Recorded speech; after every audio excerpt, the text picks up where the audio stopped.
Welcome. SEO টিউটোরিয়ালের প্রথম পর্বে আপনাদেরকে স্বাগতম।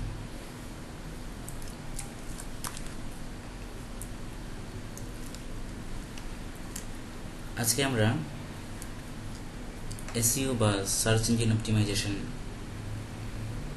এর বেসিক বিষয় নিয়ে আলোচনা করব।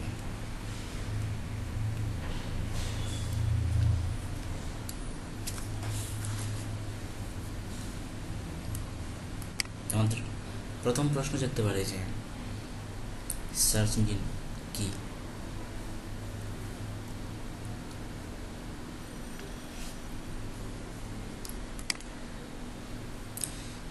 তো খেয়াল করুন, আমাদের সামনে গুগলের হোম পেজ।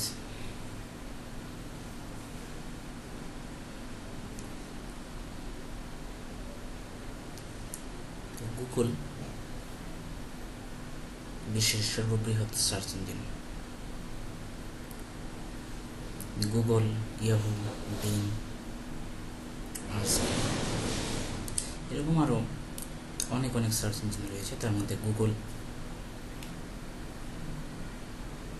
এখন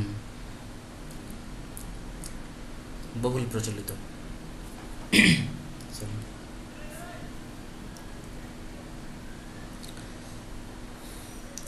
তো এখন প্রশ্ন করতে পারি যে সার্চ ইঞ্জিন কি। ধরুন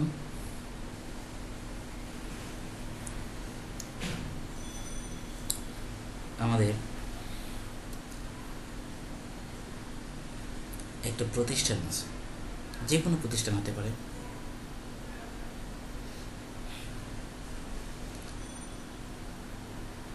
তো আমরা একটা ব্যবসা প্রতিষ্ঠান শুরু করলাম। তা আমাদের প্রথম উদ্দেশ্য হচ্ছে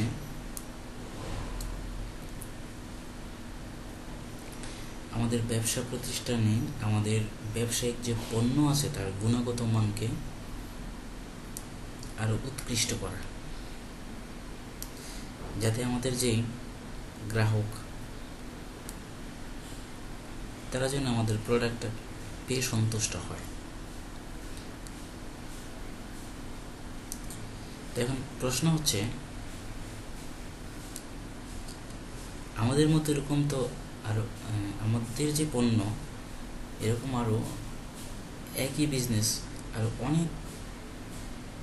অনেকেই করতে পারে। তো আমাদের এত ব্যবসায়ীদের মধ্যে গ্রাহক আমাদেরকে কিভাবে খুঁজে পাবে?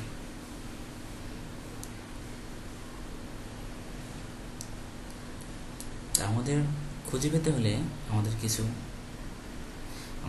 নিজেকে প্রচার করতে হবে।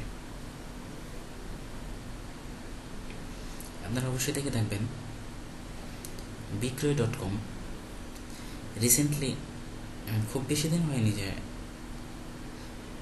বাংলাদেশে তার প্রচার শুরু করছে। এবং খেয়াল করুন, সেটা বিক্রয়.com আপনি যে কোনো ওয়েবসাইটে ঢুকেন, তারপরে আমরা কমার্শিয়াল যে বিজ্ঞাপন টেলিভিশনের পর্দায়, FM রেডিওতে, ইউটিউব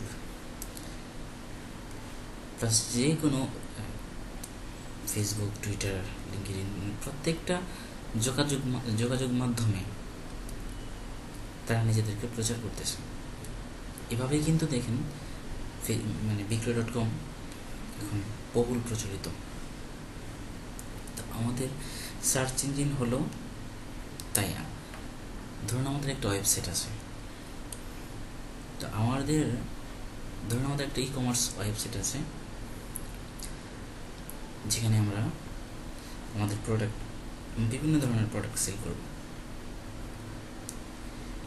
সেখানে ছেলেদের প্রোডাক্ট, মেয়েদের প্রোডাক্ট, সব প্রোডাক্ট, বাচ্চাদের প্রোডাক্টও থাকতে পারে। তো এখন বাংলাদেশে ই-কমার্স সাইট এখন বহুল প্রচলিত। তো এতগুলো ই-কমার্স সাইটের মধ্যে গ্রাহক আমাকেই কেন খুঁজে পাবে? তার জন্য আমাকে প্রথম আমাদের যে কাজটা হচ্ছে, আমাদের কন্টেন্ট এটাকে সমৃদ্ধ করতে হবে। এবং গুগল, ইয়াহু বা বিংকে জানিয়ে দিতে হবে তাদেরকে ইন্ডেক্স করাতে বাধ্য করাতে হবে, যাতে মানুষ বা যাতে ভিউয়ার সেখানে সার্চ করলে আমাকে খুঁজে পায়, আমাদের প্রোডাক্টটা খুঁজে পায়।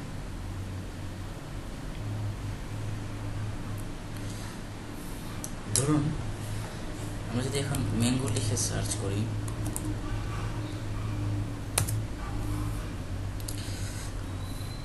তাহলে খেয়াল করুন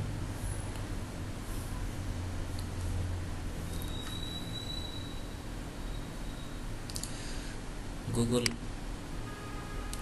অনেকগুলো সাইটের মধ্যে মাত্র 0.27 সেকেন্ডে আমাদের সামনে এই সাইটগুলো উপস্থাপন করলো, আমাদের প্রথম পেজে নিয়ে আসলো। এখন খেয়াল করুন এখানে কিন্তু শেষ না, এখানে কিন্তু 1 নাম্বার পেজে আমরা 10টা সাইট দেখতে পাচ্ছি, তারপরেও কিন্তু আর অসংখ্য সাইট রয়ে গেছে। এখন প্রশ্ন হলো এই সাইটগুলোকেই কেন গুগল প্রথম আমাদের সামনে উপস্থাপন করলো?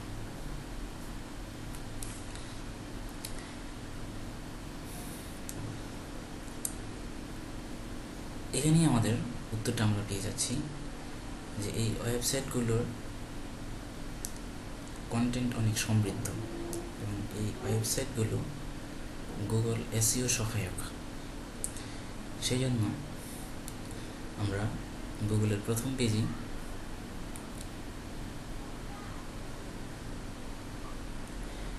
এই সাইটগুলো পাচ্ছি।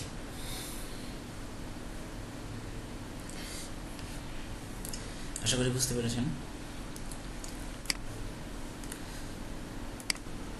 তো মোটামুটিভাবে সহজ ভাষায় বলতে গেলে সার্চ ইঞ্জিন হচ্ছে মিলিয়ন বিলিয়ন সাইটের মধ্যে আপনার সাইটটাকে সার্চ ইঞ্জিনে প্রথম দিকে নিয়ে আসতে গেলে আমাদের কি করতে হবে? আমাদের এসইও করতে হবে। তো এখন আমরা জানবো এসইওর প্রকারভেদ।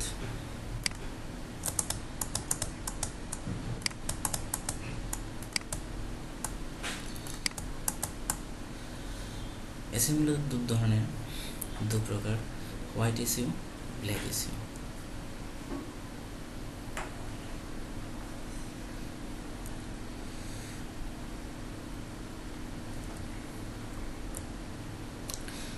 তো হোয়াইট এসইও আবার দু ধরনের, একটা হলো অন পেজ এসইও আর একটা হলো অফ পেজ এসইও।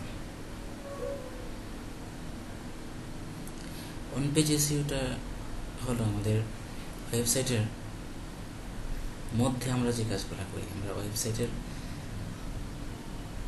মানে কিওয়ার্ড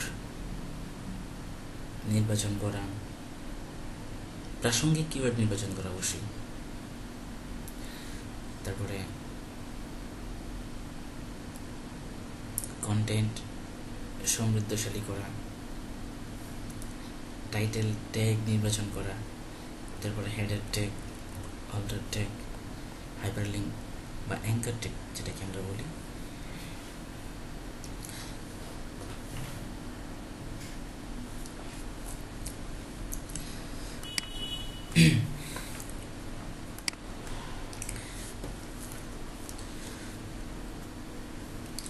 তো আজকে আমরা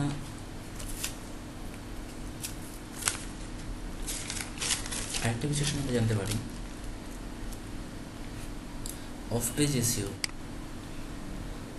কত ধরনের হতে পারে। অফ পেজ এসইও হচ্ছে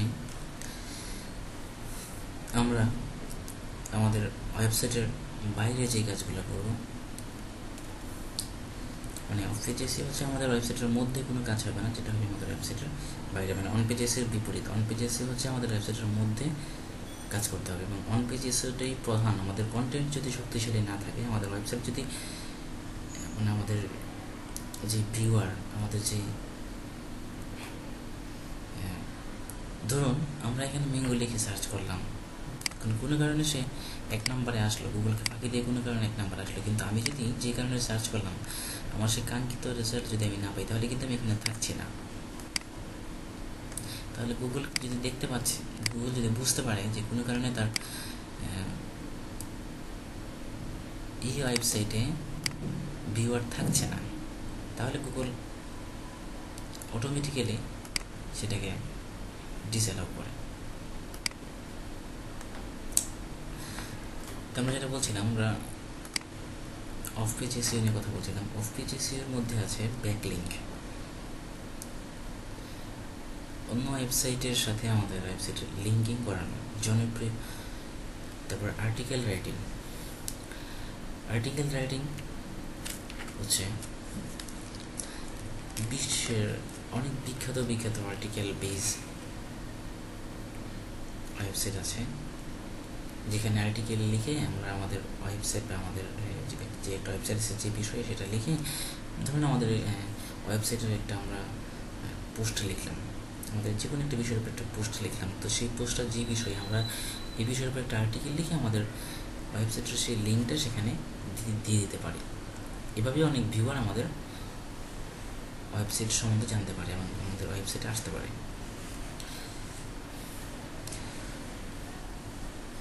তো কমেন্ট বিভিন্ন ওয়েবসাইট বা ব্লগে কখনই কমেন্ট করে আপনার লিঙ্ক যুক্ত করতে যাবেন না। আপনি আপনার কোনো অথরের আর্টিকেল ভালো লাগলো, আপনি তাকে কমেন্ট করবেন, কিন্তু কমেন্টের পাশে আপনার ওয়েবসাইটের লিঙ্ক যুক্ত করবেন না, সেটা গুগল পছন্দ করে না। গুগলের যে আপডেট পান্ডা এবং পেঙ্গুইন, তখন আপনাকে স্প্যামার ভাবে।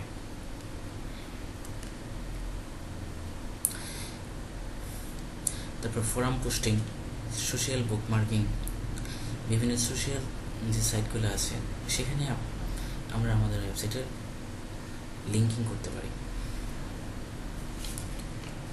তারপর article submission, directory submission, link wheel, link exchange,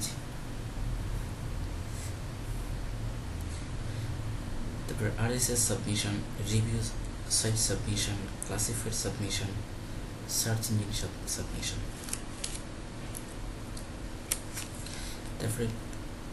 তারপর প্রোফাইল পোস্টিং। আমরা যে এখন খেয়াল করুন, লিঙ্কডইন কিন্তু বিখ্যাত কেন? শুধুমাত্র প্রোফাইলের জন্য। তারপর ভিডিও পোস্টিং, আপনি ইউটিউবে আপনার ভিডিও আপলোড করলেন, সেখান থেকে অনেকে আপনার ওয়েবসাইট সম্পর্কে জানতে পারে। ইমেজ পোস্টিং, খেয়াল করুন আমরা যে ম্যাঙ্গো লিখে সার্চ করলাম, এখানে কিন্তু গুগল অনেকগুলা ছবি নিয়ে আসছে, কারণ এই ছবিগুলো কিন্তু আমরা যে ম্যাঙ্গো লিখে সার্চ করি তার সাথে প্রাসঙ্গিক। তো এভাবেও আমরা আমাদের প্রোডাক্টগুলোকে গুগলের ইন্ডেক্সিং করাতে পারি। তো সহজ ভাষায় বলতে গেলে সার্চ ইঞ্জিন হলো আমাদের ওয়েবসাইটকে হাজারো ওয়েবসাইটের মধ্য থেকে যদি আমাদের ওয়েবসাইট সার্চ ইঞ্জিন সহায়ক হয়, তাহলে আমরা সার্চ ইঞ্জিনের প্রথম পেজে আসতে পারব। সার্চ ইঞ্জিন মূলত 2 ধরনের,